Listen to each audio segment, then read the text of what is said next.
Hello and welcome to Patched. I'm your host Paul James, and for this first episode of 2023, I'm joined by the usual fair, Matto Phillips. How are you, mate? Yeah, super. And Jamie Penningh joining us for the first episode of the year, which for anyone who's, not looked at the episode title means only one thing. We're going to be talking Nintendo today, but before we get to that, how are you doing, mate? Yeah, I'm good. How are you guys going? It's a new year. Fresh start. In the space of the first week, we went to the emergency room, and my Game Ranks gig disappeared on me, and I'm not going to use the words that I want to say about that on this recording. So we'll move on.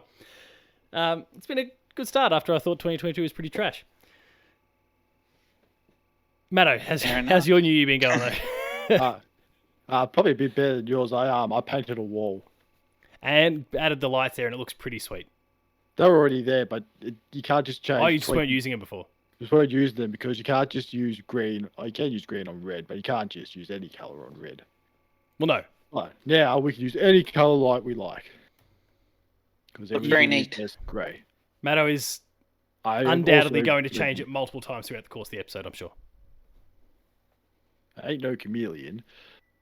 I'm not. I didn't say you were changing colour. Just get the remote. Right? It's all on your phone, right? Yeah. Yeah. I should have said that. Now I've just ruined the magic. You've got to make it like Nintendo Red for the theme of the episode. Oh, yeah. You've just gotten rid of your red room, and you're going to bring it back for today. Yeah. But while Matto's doing that, Jamie, how's the start to your year been so far? Yeah, pretty good. Just finished having 2 weeks off work, and I've been playing Pokemon Violet. I just finished that last night. And oh yeah, good. Yes, thoroughly enjoyed it. Very happy with how it turned out, apart from a few technical bits here and there. But so they're still not fixed yet? Oh, it's just little things that, frame rate drops. Like, I'm not usually one that picks up on frame rate drops because it don't really bother me, but there are some noticeable ones. Yeah. Which I don't really care, but it is noticeable, and there's some funny textures, but it's more just little things that you pick up and like, that's fine, but the story, like this, Game Freak are renowned for Pokemon story, but Scarlet and Violet had hit it out of the ballpark for sure. Yeah, good. I actually need to get back to it at some point and give it a proper crack. I just thought they might fix the bugs, but and technical issues, but they haven't. So I might just knuckle under and get into it. What was that thing you showed me? It's not the Dicklet. Is it Dicklet? Yeah, I was calling it Dicklet. Yeah. I don't know what it's Wiglet. But the one that had just managed to protrude right through the guy's junk, and so it was Dicklet. I don't know if you watched the video version of the episode. Did I put it up there, or did I just... I found it. You found it. I found it whilst we were doing this recording. I started laughing when I found it. Because the Google Images search wasn't kind to me when I searched for it at the time. So you wait till you see what it evolves into, Matt. It evolves into Wugga Trio, and it's like a rock with 3 of them poking out. Oh God! It's like a rock, huh? All right, moving on. So, as I touched on before, it is a Nintendo theme episode. It always is when Jamie's here, and it's going to be a good one. We're going to kick off a series of these episodes over the course of January, maybe even creeping into Feb, depending on how things go with the patchies, and we're trying to get Damo on board for that. We've got to do New Year's resolutions and all that sort of stuff too. But we're going to have a series of these dedicated to Nintendo, Microsoft, Sony. But we'll kick things off with Nintendo, because we do have an awesome guest, an expert in the field right here.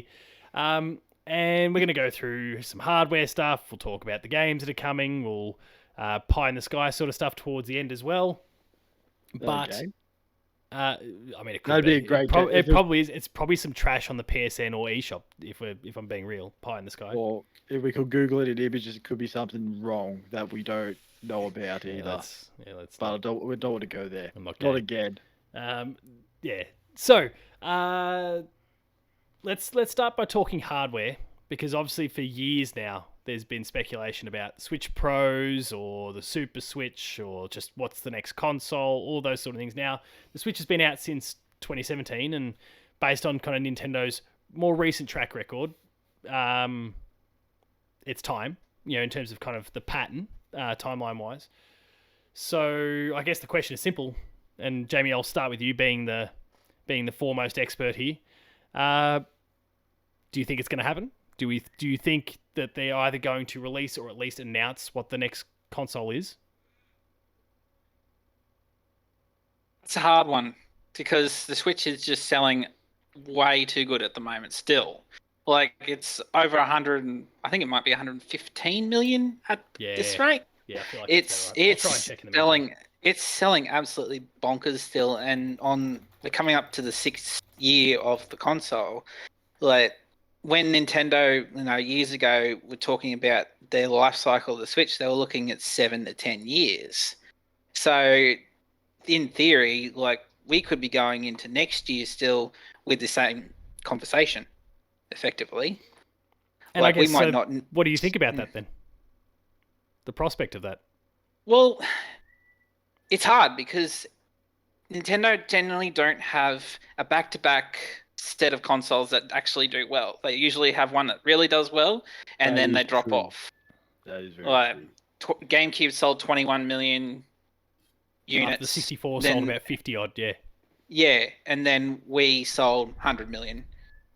So, and then Wii U famously sold only 13. Yeah, so, I'm actually looking at the number right now because even in their most recent report, which is the September 30 report, which also, by the way, 114.33 as of September 30 last year. So obviously that's probably closer to 120 million now. 120. But 13.56 million Wii U's. Oh, hang on, the entire thing is here. Oh, God bless you, Nintendo. 101.63 million Wii's, 154 DS's. But yeah, the 64, sorry, I was way off with 50. 32.93 versus then 21.74 for the GameCube. Yeah. So it's hard to see where they're actually going to be going. Like, I can see them carrying on the Switch, but how do they make it different to what we've got now to improve it on the future? Like, I can understand putting like newer technology into the console itself, but how is it going to differentiate enough from the Switch to actually make it more marketable? Because if they make it too similar, then it's just, they're going to say, oh, it's just a new Switch. And that's not necessarily a bad thing considering how well the Switch has done. But then you run into where's the differentiality between the Switch and the new console. Like, they had the problem with the Wii and the Wii U, where the Wii U was not really marketed properly, and people just thought, "Oh, is this for the Wii?" Yeah, people thought the gamepad was like a peripheral for the Wii. It was like an extra controller, effectively. So, like, I can't see them going away from the hybrid model. Like, it's just been too good for them to roll both their home console and their portable business into one. Obviously, if it's successful, then it's going to be even more successful because you got catering to both home markets, both home and portable. But if it's going to falter, then really Nintendo don't have anything to fall back on. Yeah, checks out. Matto, what are you thinking? Well, will it happen? I guess will it happen? Well, yes, but they'll do it in the most Nintendo way possible and just place it in the Super Mario movie without telling anyone. It'll be sitting on Phil Spencer's shelf. Or Doug Bowser's holding it for ransom. He's just holding it there. I mean, why not? In a briefcase, in glass. And alongside his Bayonetta Game Award that he decided not to give to Platinum. Oh, good on you. Good on you, Doug. Sorry, not Game of the Year. Game Awards trophy. But yeah, they win the Game Awards? They won Best Action Game for Bayonetta. Oh, Action Game, okay. Not Best Family Game. But then wait, did they? Yes, they did. They won Kirby. Yeah, Kirby won. Yeah. That just wasn't presented on stage. It's the Nintendo Award, except for when it takes two wins. But the Nintendo Award.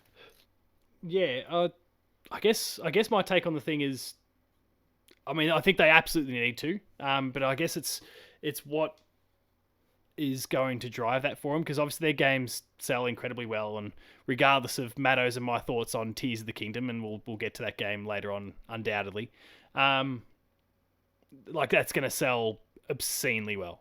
I mentioned it to my wife just last night, like, hey, you know, like the Breath of the Wild sequel's out this year in May. She's like, huh, it's a good thing I'm not working at a school anymore. And she's already like planning how she can like schedule photo shoots that she's doing around the May 12th date. 5 months out. 5 months out, you're already planned. So, yeah, wow. She's already planning to make sure that she's available on May 12/13, probably the rest, as much of the week as possible after that. I'm like, huh, I'm 5 days at a school. Fuck you. But anyway, so I feel like it all comes down to the third part, like the third parties and how much support they are willing to provide at this point.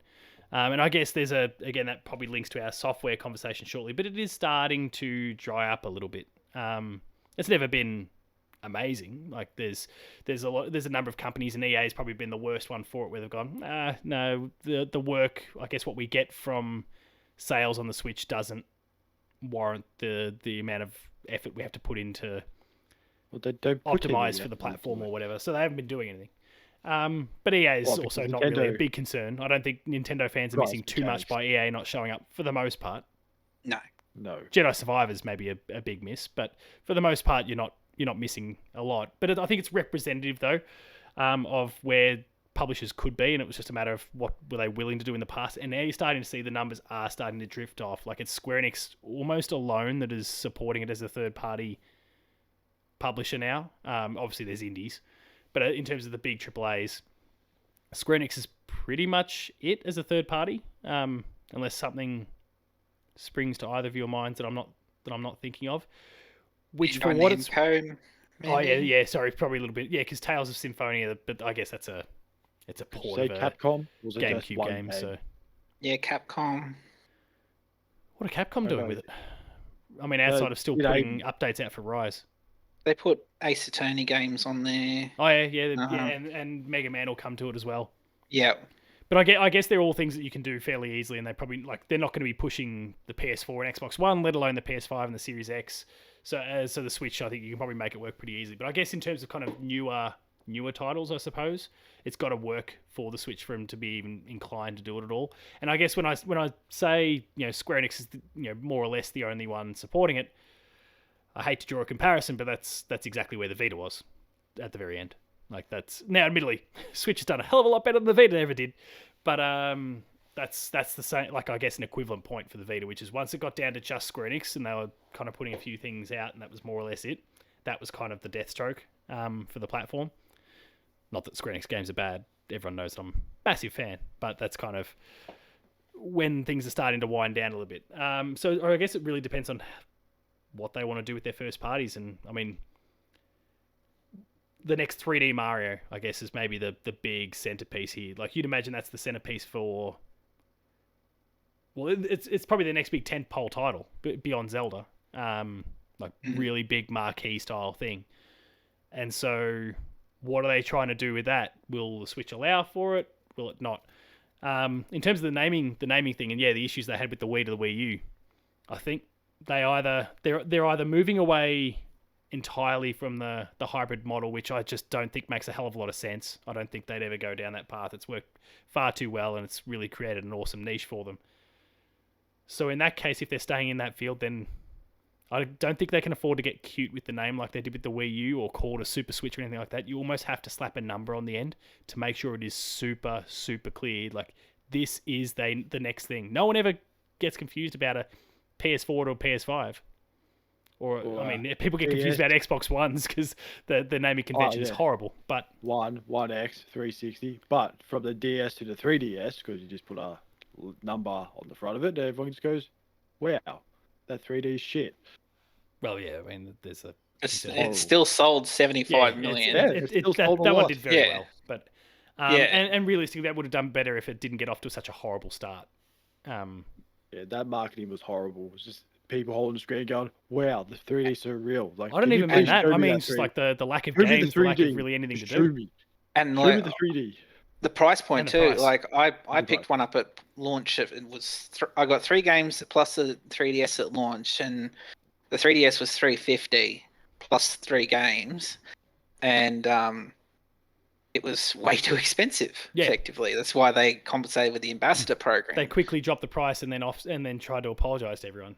But yeah, who'd already bought with the ambassador stuff. But Which, it'll good on 'em.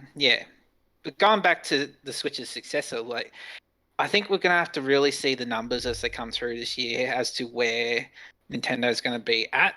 If they see the numbers are declining more than expected, then I can see maybe they might fast track their information drop towards the end of this year. Yeah. Otherwise, if it's still strong, then we probably won't expect anything until maybe later next year. I'm just because I've got all their graphs up at the moment, so I'm just double checking. It could be just like what Rockstar does. If you don't buy the damn thing, they might make something. So if you stop buying Grand Theft Auto 5, they'll make the damn game, which they are, but they could have made it earlier. If you Mario stop Kart buying 8 it. says hi. Yeah. Yeah. It's hard to get a bit of a gauge. So 2021, the console never sold better than it did in 2021. 2022. That's because everyone's trying to punch it everyone to get one. It was absolutely. It was 2020, no, 2021 wasn't the OLED, was it? What was that? Oh, Yeah, possibly. it was. Yeah, it was. Yeah, it was the 2021, OLED. because Yeah. Metroid came out at the same time. 2022 looks like it's fairly in line with it. Like it does. I mean, it's hard. I'm having to extrapolate a little bit because we don't have the Q4 data yet. It's only up to September 30, as I mentioned. So, as I say, so they've not got the Pokemon edition. Well, they don't have the one Pokemon in bump. There's all those sorts of things that come with it. But already, like even from those first 9 months of the year, the 2022 sales outpaced 2020, which is where Animal Crossing came out. And obviously, we know what And that COVID. game did. So, And COVID. and COVID, more people playing games as well. So, console sales wise, it's hard to see the game. The platform either selling worse, and if it does, it's going to be like 1%. Like it's really It's going to be like negligible. it's going to be like $500,000 to $1 million maybe drop, but Yeah, which is just not substantial at all. Yeah, and they're forecasting that anyway, so it's within their expectations. So as long as their expectations are met, we're probably not going to see anything, and we'll probably have the same conversation next year. I look forward to having it with you then.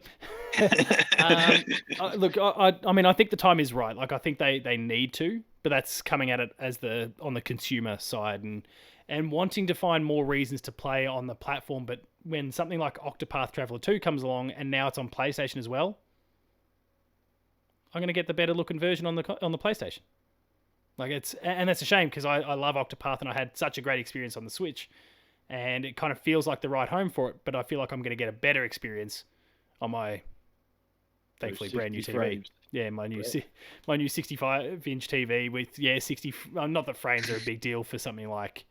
For some people it is. Some people it is like, they'll just pick anything. I go, there's a frame drop there.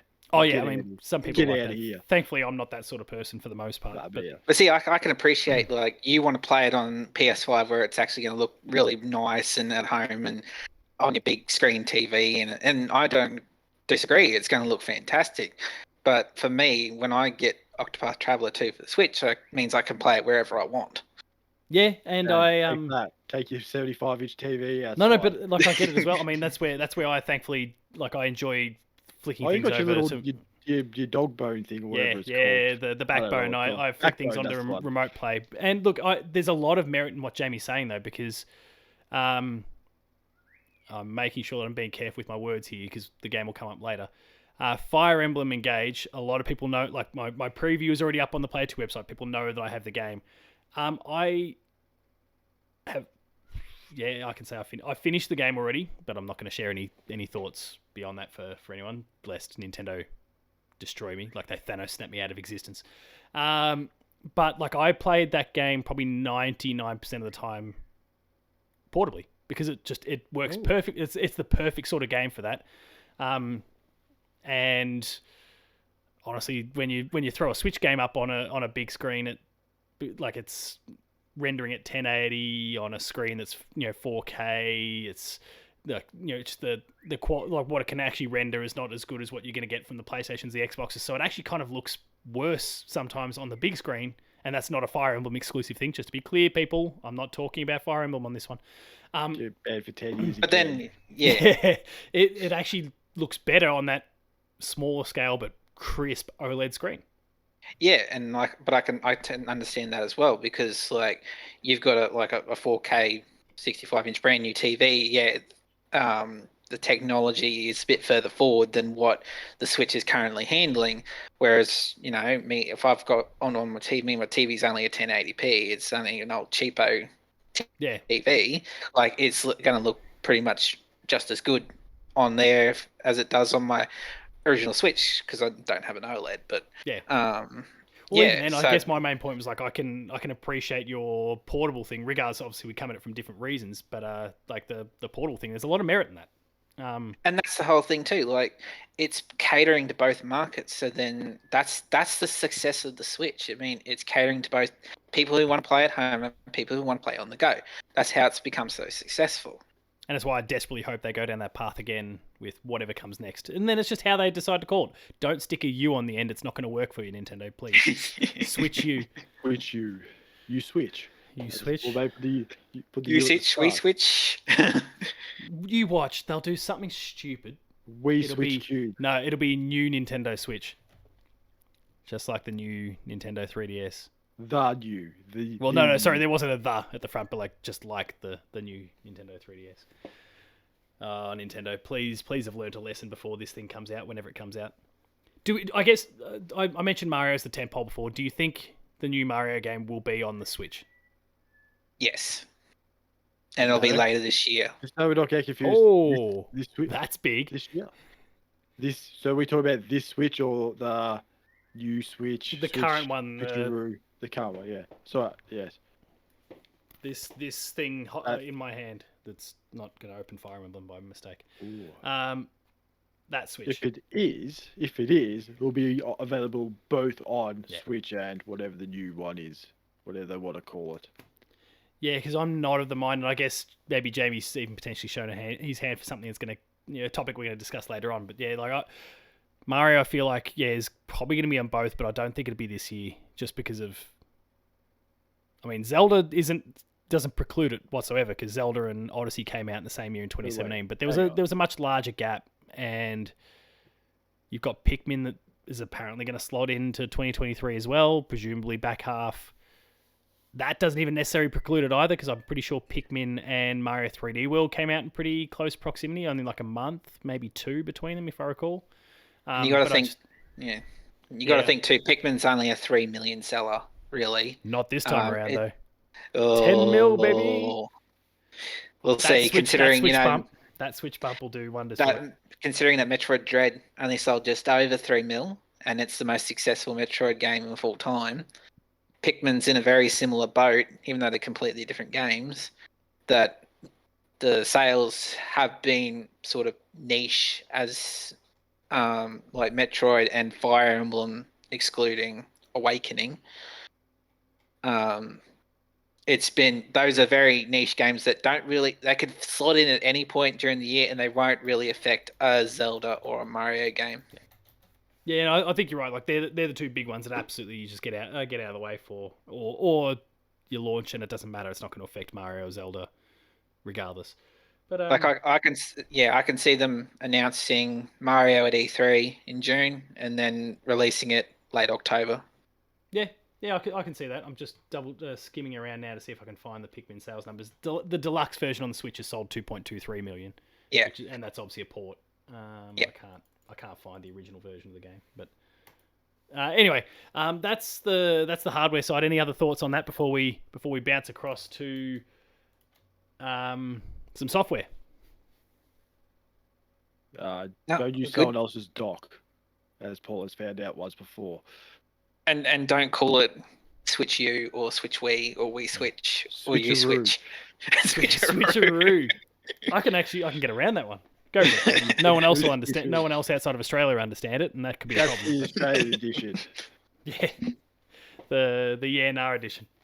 All right, Yeah, so nah. let's jump across to software then, and we're going to break this into two chunks. We're going to talk about the first party stuff, and then any third party / indie titles. Jamie, again, I'll throw it over to you to kind of kick things off. But how are you feeling about the first party slate this year? We've obviously got things like Fire Emblem. There's Kirby's Return to Dreamland in Feb. There's Zelda. Those three have all got dates. We've also got Advance Wars 1+2 that presumably finally comes out this year. And Fire Emblem Engage later in a couple of In weeks. a couple of weeks. And Pikmin 4, I think, are all the announced first party things at the moment. I've put, just to be clear, I've put Bayonetta in the third party thing because they are still technically the third party. Are there any others that I'm not thinking of? Because you're definitely going to. Nah, that's than I pretty thought. much all I could think of was those ones. Well, then Are how are there you any- feeling about the slate Yeah, at this point? it's hard because Nintendo tends to keep the cards close to their chest. They tend to not give out too much news at a time, especially for upcoming releases. The only exceptions to that are Legend of Zelda, pretty much, because that's been ongoing for years now, and Metroid, obviously. But we won't know anything really until probably a direct come February, early February. What they've got so far, though, in terms of they've got Fire Emblem Engage, they got Kirby in February. Not sure about March or April at this stage. Well, But we've March has gotten, again, admittedly it's got third March. party, but Yeah, March has got is Bayonetta. Bayonetta. Yep. And then we've got Zelda in May. So outside of that, in terms of first party, it'll keep it going. But I fully expect to hear about something else maybe come April. It could be like how they did with Switch Sports, how they did it direct, It was a very sort short of. turnaround. Yeah, wasn't long between showing and releasing. So I wouldn't be surprised that in February, if and when we do get a direct, that we see an April release for a game we don't even know yet. And then that'll sort of take us till June, when E3 will roll around, and we'll probably hear more for the rest of the year after that. Yeah, they'll have their typical mid-year spree at that particular point. Matto, how are you feeling about the slate for the as things stand, I guess? I'd say okay. It's nothing really on the Nintendo side of things that I'll be overly excited for, because You and I are obviously exceptions because Zelda it has. I mean, unless they change things up a bit, If they throw a Zelda's curveball not on somewhere, there. they're just like, wow, which they might. You never know. Maybe we'll just go play some Wii Sports Golf. I mean, they've put it in there now, and it was pretty good. So, Surprisingly, yeah. I'm surprised they finally got a sports thing right for once, after all their rubbish attempts of Mario sports-related games. Well, then Matto, what would you think that would actually make you go, wow, I want to play that on Switch? Like, what would you want to see in like the first 6 months? That's a tough one. That is a real tough one. He's put the comment out there, but didn't have an answer. Oh, you got me there. Is it the 3D Mario that we discussed already? Like, does that get you in straight away, or? Yeah, absolutely. If it's Mario, I'm there. Anything Mario based, sure. Like, I feel like this Mario movie is just a setup for their new games. It's like South Park with their Stick of Truth, just taking the piss out of everything, and just post credits. There's a game. Post credits, they announce the game. Wouldn't that rock the floor? Like, imagine being there for the premiere and that dropped. It's not going to happen. But no, you because you look under your chairs and there's nothing. under your chairs, and Oprah's left everyone a Switch. You're like, oh sweet, So great, I've already got one of them. these. It's the old one. I'd like an OLED. 2017 Yeah, edition. Like, oh god. You get an OLED, and you get an OLED. Everyone gets an OLED. One person gets an OLED, everyone else just gets a normal Switch Lite. No, Switch Lite. You don't even get a dock, chat. I mean, I guess to Jamie's point, is there anything outside of Mario that would really get you up and about? If it comes out, which it won't. I reckon I said this before when we were all together last time about Nintendo. Metroid Prime 4. those rumors about the Prime 1 remake are getting fever pitch now, and there's more and more people who I would consider reputable and not just your pop out of the woodwork. Oh yeah, I've been shooting in the dark for 2 years and I've got a few things right along the way. It's your bigger names that are starting to pop up more and more talking about it. It's headed by Jeff Grubb, who Where do they find these people? no Jeff Grubb is a big deal. He's not just like your stock standard insider. He's a proper Jason Schreier style reporter. Like I believe, but also like if that's true when it comes out, then clearly Metroid Prime 4 is still at least another year away. I would have thought. I wouldn't have thought they'd go remake and 4 in the same year. No, especially when you want to sort of try and get you want to nurture the trilogy, the trilogy on board, because people wouldn't have played the trilogy these days. Like, no, because no one the last Prime game was Corruption on Wii, and then they brought out the trilogy a year later, I believe. So yeah, because they brought 1 and 2 to the Wii. 1 and 2 on GameCube, 3 came to Wii, and then the trilogy came a year later with upscaling and motion controls, widescreen and motion controls, and I don't know how I can go back to the original, to be honest, because I loved the point of controls with the trilogy. It all worked pretty well. Yeah, I'll give them a lot of credit. It worked really well. So it would be interesting to go back and like suddenly have to play it dual stick. With the sticks. I mean, I won't object as someone who's fairly comfortable with that and still does it semi regularly. But you're right. I do feel like that Wii version of the game is absolutely the definitive version. As much as it's probably hardly been played by people, thanks to where Metroid kind of was as a franchise at that particular point in terms of its the fandom and the way that games were releasing on the Switch, but really just getting buried by shovelware and Just Dance. So yeah, that's a fascinating one. Any other games there, Matto, from that first party side that are taking your fancy or whatever? Does GoldenEye count? I mean, I would agree. Yeah, I'd count it. You shouldn't. Yeah, but when they announced it, it's like it also covered. Did you hear that? So Matto's most popular, most anticipated Switch game for the year is an Xbox game. That's made by an Xbox developer. It is. Not the remake, the original. And will be published by Xbox if it does indeed happen. I want to see how many landmines I can get stacked on one another. Yeah. And see if the frame rate drops still. Because if it does, then I know it's still the authentic game. Or you just know it's been made by the Pokemon Company or whatever. All right, so if that was the case, it'd be big landmines. On my side now, as I've made crystal clear, I will abstain from talking about Fire Emblem Engage. The preview is out there for people to go check out that, so please do so on the Play 2 website.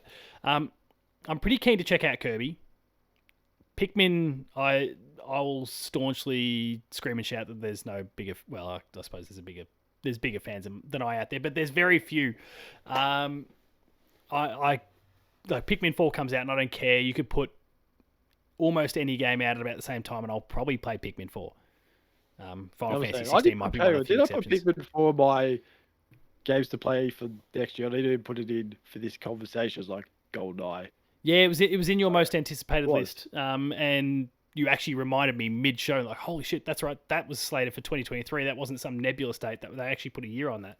So, I mean, that's pretty awesome. But and look, I absolutely want to play Advance Wars when the time comes out. But I guess on the Zelda side of things, maybe just delving into that can of worms. I said it to Matto before we started recording, and Jamie before you actually arrived before we started recording.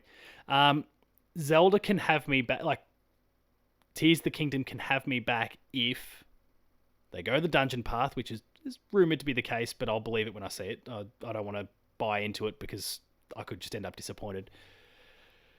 And that'll have me in, but I'm really, really happy if I get the combination of dungeons returning and the weapon degradation situation. If that one can be, as far as I'm concerned, resolved, i.e. there's no weapon degradation anymore, then I'm in. I'm in. It's that is That's the it's first just thing- it's an unbelievable deal breaker for me. Yeah, for me, if they say first thing that comes, new features it, no weapon degradation, like I'm pre-ordering it. I'm buying the collector's edition straight up. I don't care. I don't even care how much it is. I mean, I've still got my collector's edition statue right there. I don't know if it's in the recording. Yeah, Yeah, there it is. that's it. Now. There's my Master Old Sword camera, standing proud. But that was it. well, yeah, the old camera was horrible. Yeah, but anyway, we won't hang it on Logitech for that. We can thank Elgato for the quality camera. Elgato, amazing stuff. Sponsor us. Yeah, like that's. Look, I don't know what the chances are. And look, I guess the thing that I rarely probably do properly on this show because it's always more entertaining to just kind of rag on Breath of the Wild. At the end of the day, like I think it is a genuinely good game. It's just not the Zelda game I want it to be. So, Well, you guess what? I kind of agree with you too. It's just the weapon system is just kills me. Clip that, everyone. Clip that. Well, I mean, I've said it kind of verbally, but yeah, probably not. Yeah, Probably not enough on camera. Like, I just don't like where they went for a Zelda game.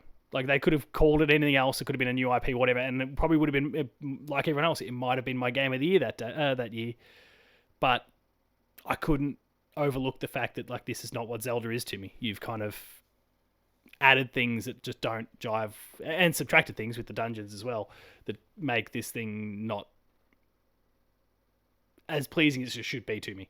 So if they kind of even take some little half steps back in what I deem to be the right direction, look out. Like it probably, it's kind of lingering on the bottom end of kind of anticipated lists, just in the hope that it is what I hope it can be again.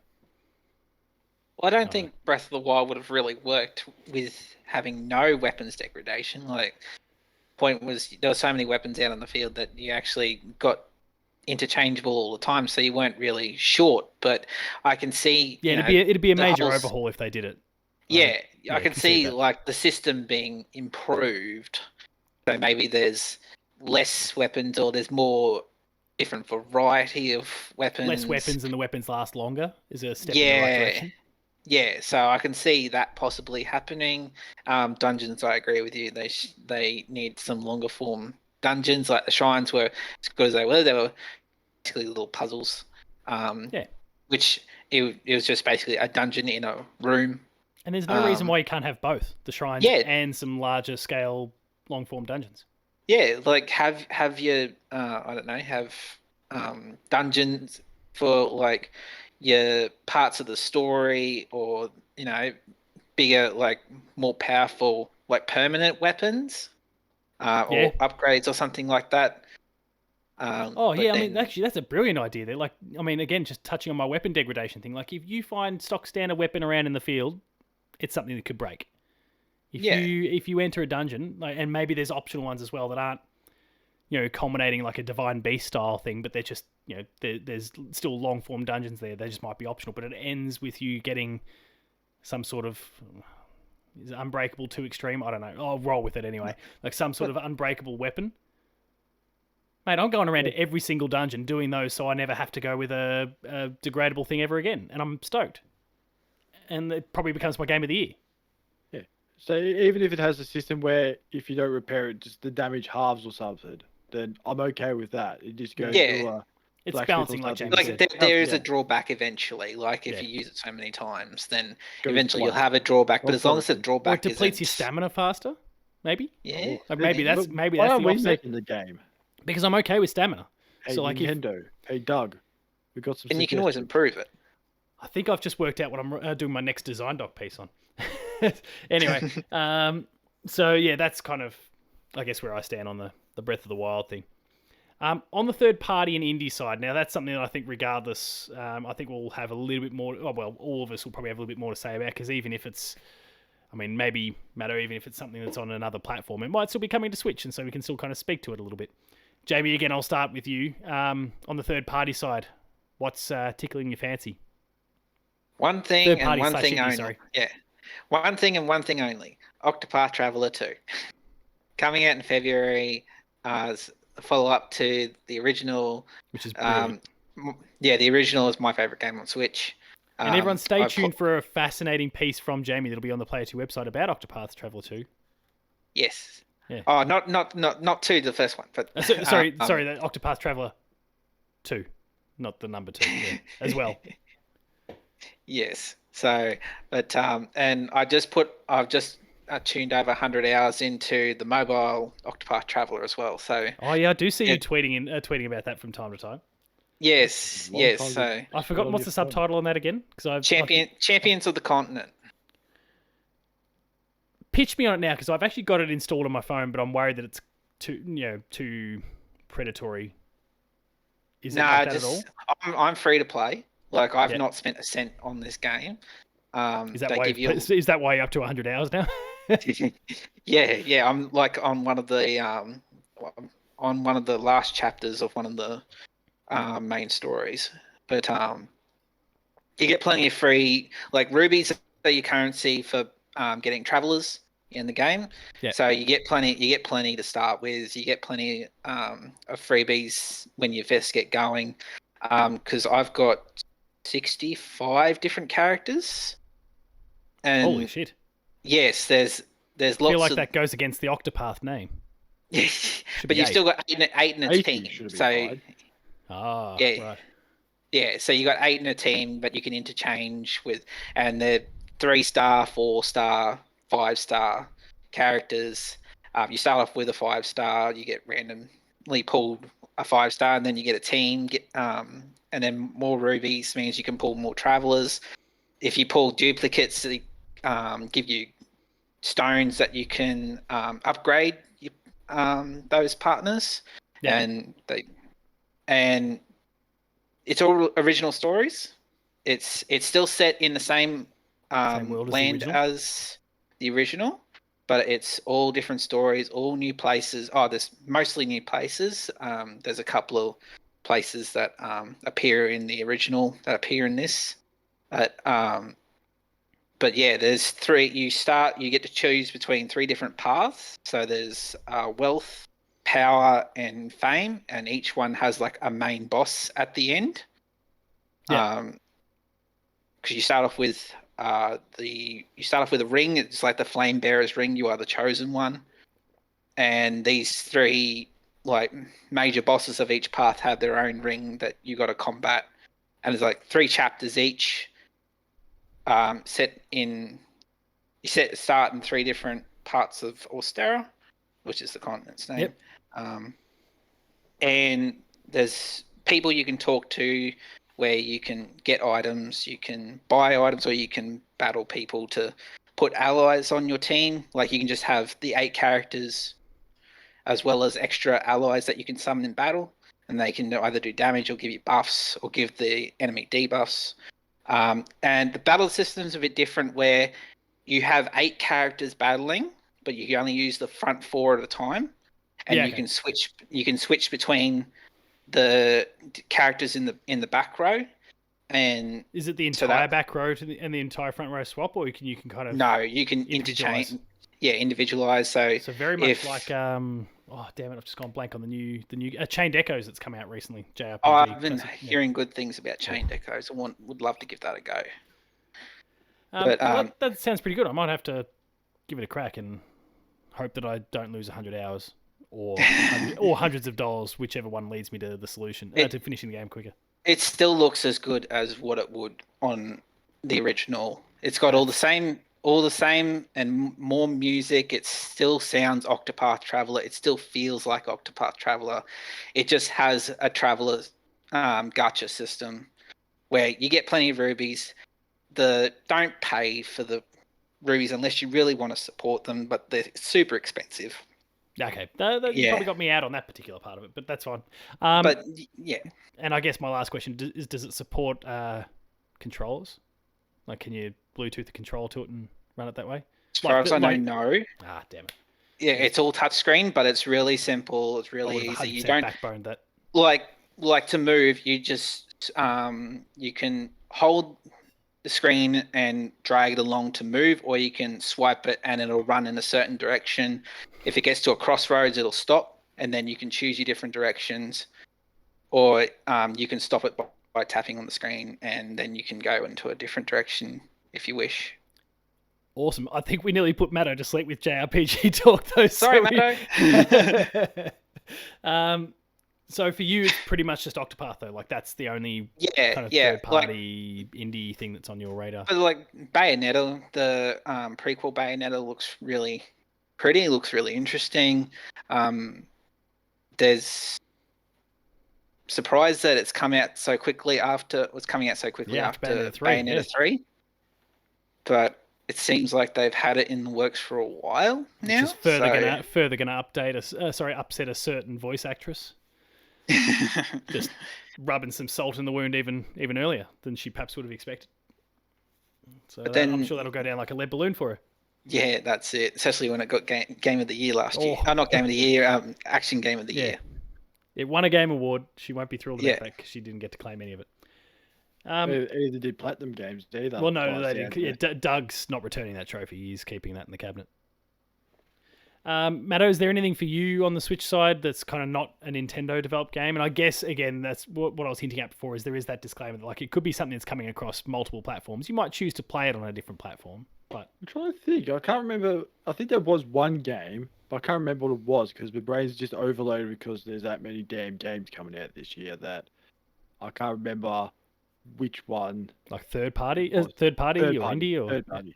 The third party. Pretty sure it was a third party. I was looking at it going, oh yeah, that's coming out, and then I completely forgot. I don't know off the top of my head. Yeah. I mean, I've got a little laundry list, so I could rattle stuff off, and maybe it'll jump out at you. But maybe. I mean, obviously, like Jamie's already touched on Octopath Traveler 2, so that's 100% right up there for me as well. But to that point, I'll probably play it on PlayStation and remote play when I need that portable component. Bayonetta Origins is going to be cool. I would not play it on this platform on the Switch because I feel like it's going to probably have to use the cloud stuff maybe. But Hogwarts Legacy, the big one for me though from this whole category, or there's two big ones I guess more specifically: Hollow Knight, Silksong, and Sea of Stars. Just please get in my life already. It's well and truly overdue. Mina the Hollower. Yeah. Have you and Jamie? This might even appeal a bit more to you, considering you've got kind of that old school Nintendo fandom. Do you know Mina the Hollower? Don't know much about it. No. It's the new game from Yacht Club, the guys who did Shovel Knight. Yeah, and it's got that's right.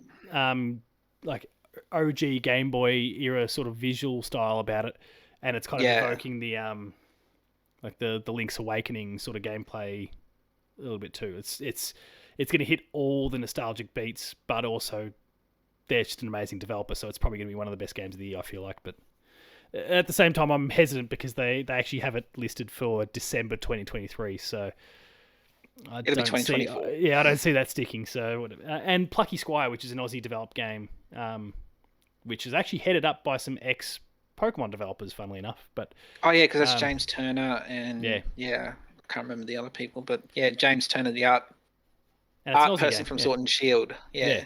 So that's going to be a kind of cool indie as well. But I assume, Matto, based on your expressions, there's nothing I said there that kind of twigs that game you're thinking of? No. I think it must have just been that I saw Shovel Knight and thought, I forgot about that game. Shovel Knight's so good. But yeah, and Mina the Hollower will be pretty awesome, I think. Well, I guess, we've been going a while, so we'll start to wind things down with, we'll keep this next bit kind of quick fire. Just talking about it, I guess we've covered a lot of different games over the conversation so far. But what are some of the top games that we're looking forward to next year, Jamie? I feel like it'll be headed by a certain tunicked hero, but Tunic. Really? Oh yeah, Tunic. Now out on Switch. Really? You obviously don't know me. Is Tunic out on the Switch? Yes, Tunic came out last year. Oh, you go on Fire Emblem? September, I think. Obviously my. Did it come out at the same time? It must have come out at the same time as the PlayStation version. Oh, good on them. Yes, it did, I believe. But my most anticipated is Octopath Traveler 2. It is still Octopath, okay. Yes. Followed by Fire Emblem Engage. I'm looking forward to the new Fire Emblem coming out in a couple of weeks. Especially, I haven't seen much of it. I've sort of been keeping myself quiet over it. So same with Octopath. I haven't really looked much further into that as well. I've been just trying to keep myself preoccupied until the time comes. detail free. Zelda is definitely up there. Probably won't be getting it straight away, but probably won't be long afterwards that I'll get the chance to play it. You won't be able to contain yourself. The last two of like most anticipated, they're a bit assumed, like they're a bit. Yeah. I'm not sure. Pokemon DLC for Scarlet and Violet. I can see it. If they follow the trend of Sword and Shield delivering the DLC a year later, then I can see that happening with Scarlet and Violet doing DLC for that as well. And I could totally see them adding more content to the game before they fix the game. Yeah, that wouldn't Good surprise work, me. Pokemon Company and Game Freak. And last one out of 2023's most anticipated, a Metroid Prime of some description. Yeah. Whether it's the remaster that is being rumored at the moment, quotation marks. I or almost if it's, believe. I almost believe. Yeah, I'll believe it when I see it, and or a trilogy. Trilogy to me makes more sense than a Prime remaster, unless they're going to do all three. That would be how I'd original like Prime them to do it. games remastered before 4 comes out on 2027 or something like that. Yeah. It feels like that at this point. But then a dream announcement. Yeah, toss it in there as well. Dream announcement. We've got Microsoft, Rare, Nintendo all coming to the party with Banjo-Kazooie, with GoldenEye. No, it's not that one, Matto. It's not DK64. No? It's Diddy Kong Racing. I sincerely hope they one day bring Diddy Kong Racing to the Switch. As in just the original one, like just get it on the no, Switch just get it on NSO. NSO. Yeah. Just get it on NSO. It'll work exactly how it's intended. Diddy Kong Racing is an absolute favorite of mine from 64. I love replaying it, and yeah, if that came to NSO, I would be extremely happy. Yeah, few good picks, and certainly curveballed me there because I absolutely thought you were just kind of shouting out the Mario one early. As in, when we spoke about it earlier in the conversation, I figured that was going to be it at the end there, but that's an awesome prediction as well. Or, I guess, a weighted announcement. Matto, you couldn't come up with 5. I came up with 3. What have you got? Well, I've got, you said it before, Advanced Wars 1 plus 2. Yep. The reboot game. They do look, it does look great. It does look great. I was a fan of it when I played on the DS. And it's obviously done. Many years ago. Done. Yeah, it's done. It's just waiting. Just sitting there, waiting. Just release it already. I mean, Vladimir called a 24-hour ceasefire, so you've got to get that game out now. There is no war on now. I'm being really insensitive right now. There is no war right now. Get the game out. No, not anymore. But they've printed the physical copies. They have to get it out. Sitting in a factory somewhere. Drop it. One day. Well, they're sitting in your local EB games right now. You just don't know it because no other store's going to like Big W's not going to take it on. It's too niche for them. Target can. Target likes releasing stuff really. They just get everything, don't they? They just take everything. Give it to Target. It's probably why Target's sinking as a company. But anyway. What's sinking? Where will I get my $5 shirts then? Big W. Kmart. Oh, there you go. And Co for the win. So, what else you got? That's a good starting point, though.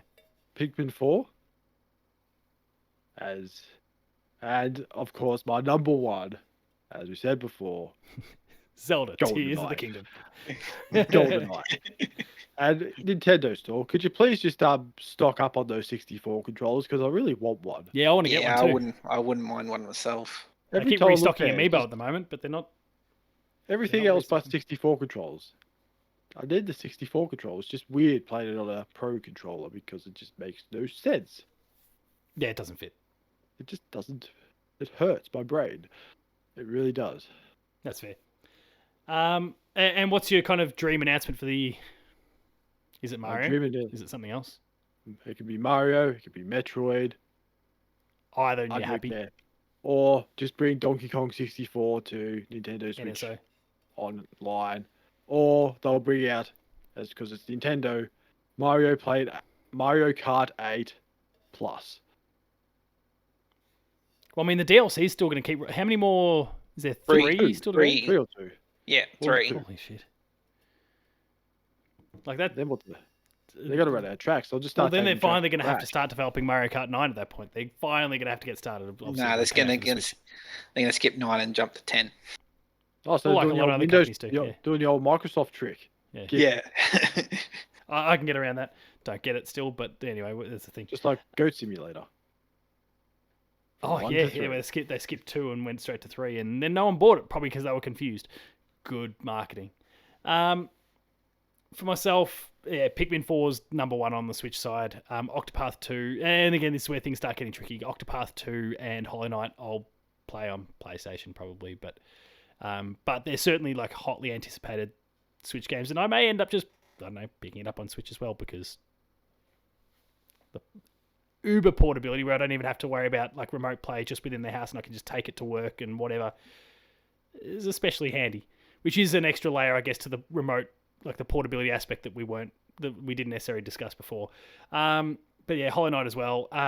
Kirby's Return to Dreamland, because I really enjoy the Kirby games, and they're on a bit of a tear at the moment now thanks to their most recent games. So hopefully Return to Dreamland can kind of maintain that form. Well, I mean, Kirby won a Game of the Year award. Like, how crazy is that? Who would have thought Kirby, out of all Nintendo characters, would finally win an award? Win a Game of the Year award. The little pink puffball that could.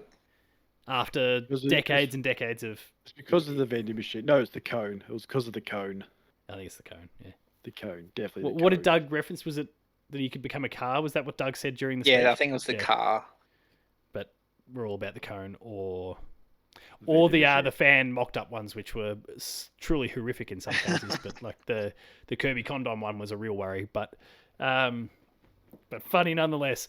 And my 5th game there, and we've already discussed it. Like, there's a big if attached to it, but it's Zelda. Like, if they can kind of even step in the direction that we were discussing, then it could come very close to being my Game of the Year. So we'll see how we go. My dream announcement, though, is Kid Icarus. And there's even been rumblings from Sakurai, which admittedly he's like semi-retired as he's deemed himself recently, but like there's been enough from him that just seems to be indicating like this wanton desire to do something more with that, whether it's Uprising getting off the 3DS, whether it's a new game, I don't know. But and for years I've been kind of, way before even Breath of the Wild I think came along, I've been banging on about this kind of open world style Kid Icarus where there's just so much they can do above the ground, below the ground, not below the ground, sorry, on the surface. And just if they can take the on-rails component away, which obviously it made a lot of sense on the 3DS, so I totally understand the how and why there, but if they could take that handheld off for a full-scale open world or semi-open world sort of thing, I'll be all about that. Which says a lot, because I'm not crazy about open worlds. They can be a little bit too much at times, but Kid Icarus I feel like has the right sort of world for it, and I think they could do a big proper blowout and really blow people away with it. So that's kind of my dream announcement for the year. I don't expect it to come out, but I'd love for them to just put that out there. I'll will it into existence. Anything else Nintendo related that anyone wants to talk about before we start to wrap things up? No, I think we're good. I think we've done a pretty comprehensive job on the things. So make sure to tune in when Matto and I do the same with PlayStation and Xbox over the course of the next sometime within the month. We'll definitely cover them off within the month. We'll have to do it fairly soon because the exclusives are going to come rolling soon, especially on the PlayStation side. Xbox is still waiting on an exclusive. It'll happen one day. Get ready for Starfield in 2030. Anyway, that's when we'll finish it. That's where we'll finish it, because you've got 1,000 planets to navigate. Jesus. All right, yeah, we'll wrap things up there. If you enjoyed this episode of Patch, please be sure to like, share, and subscribe. All the buttons are down below. Hit the notification bell. That way you're alerted to every new video the moment it goes live on the channel. That includes Patched, Player 2 Plays, Gamer School, and a whole bunch more. Make sure to check out the Player 2 Plays. We've got an awesome new layout that all credit to the pop culturist Ryan Betson for constructing. It looks fantastic, and it's our new staple going forward. So check all those out. I believe, Matto, from your screenshots today, you must be working on something at the moment, which is kind of cool. I'll pick your brain more about that later on. But that's kind of cool. And there's obviously the usual day-to-day Player 2 Plays as well. Visit the website, player2.net.au, for reviews, previews, opinion pieces, news, features, links to the podcast series, Patch, the Player 2 Pixelcast, and Dev Diary. Look out for, as I mentioned earlier on, a feature piece from Jamie sometime in the nearish future, all about Octopath. The expert is going to give us something really comprehensive. I'm really excited to see it. We're on Patreon, patreon.com/player2au. Kick it a few bucks. Lower tiers early access, high tiers monthly episode exclusives. And finally, there's Twitter. Matto? Matto_Phil. Jamie? At Jamie Penningh. It's right above his head for both, myself included. Paul James Games for myself. The website is player2au. Thank you both for talking Nintendo. Jamie, as always, thank you very much for coming on the show. It's always good to hear your expert opinion on everything that they're up to. I think we can get a bit blinded from time to time, but based on the things going on with the competitors. So it's always good to have your thoughts come in and maybe square us up a little bit and make us a bit more accountable and think a bit more about some of the stuff. So yeah, thanks for coming aboard, mate. No, thank you for having me. Greatly appreciate it.